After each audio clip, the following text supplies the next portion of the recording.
12 years ago, my sister Ellen Sullivan was married with 4 children. The oldest was 17, the twins were 7, and the baby was 2.5.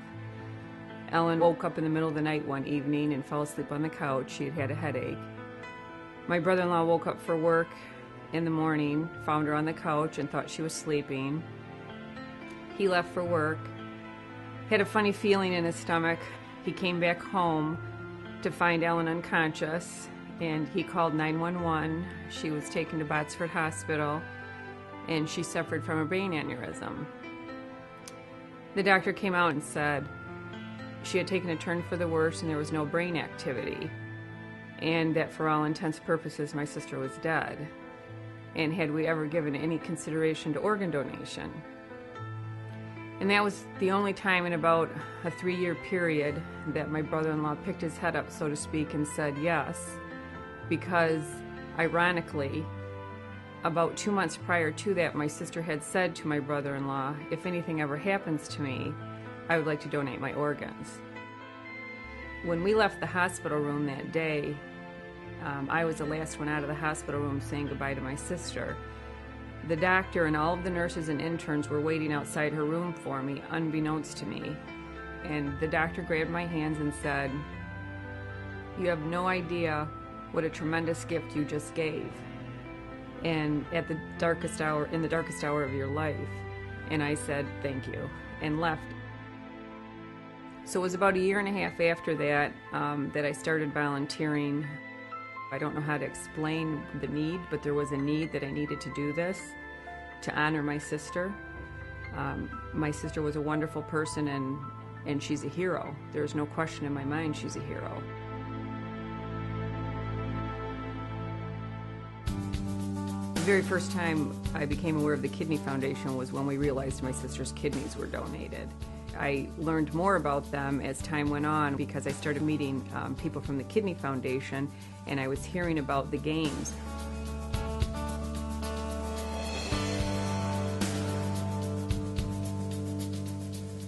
The National Kidney Foundation started the Transplant Games to showcase the success of organ donation and the need for organ donation. What is a better visual than seeing somebody who's received an organ transplant, a heart, a lung, a liver, run across the finish line, swim in the pool? At the games, it's not more important who comes in first. The person that comes in last gets more applause than the person that comes in first. Donor families go in support of the athletes because we want to cheer them on, and we want to see them succeed because they're alive today because of the generosity of our loved ones. I think for the donor families, they look at it that it helps them get through the pain, and they see the good things that can come out of organ donation.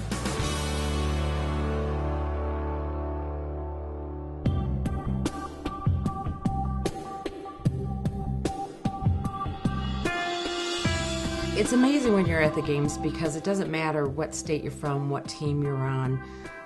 You meet people from everywhere, and it's like long-lost friends the minute you meet them. Everybody has a story to tell, everybody tells their story, but everybody can relate to that story at the same time. They've all been through the similar situations.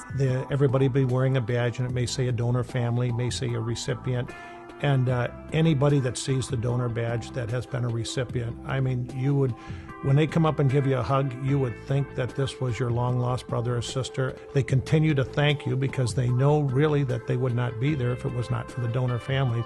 Anywhere, anytime, at the transplant games or just in daily life, when I meet the donor families, I just want to hug them and let them know that I'm here today because of choices that they made with their loved ones when they were at a time of grieving. When I was at the games, I met a lot of people that received transplants, and they would just come up and hug me for being a donor family. It made me feel wonderful because they're alive today because of people like my mom. The most moving part of that whole process was having us, the winners, the sporting events winners on the platform, and having the donor families put the medals around our neck the realization that these donor families are responsible for my well-being today was just enough to bring tears to my eyes. It's amazing to think that we didn't know that much about organ donation before my aunt. And I think part of our family's mission is to let people know even before something like that happens.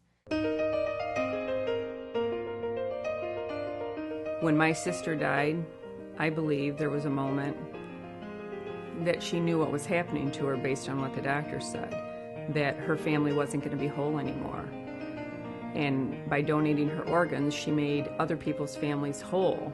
So if you go to the games, and there's that moment in the opening ceremony when all the athletes who are the recipients of the organs stand up, and you see over 1,000 people standing up, and those people are there enhancing our society, enjoying their life, and still being part of their family's life.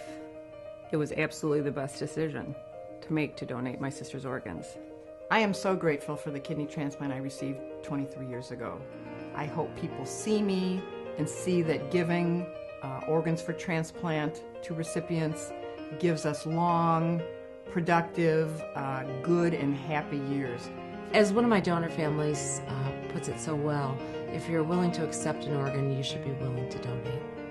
Don't take your organs to heaven because we need them here. There's no better way of saying that. We do need them here.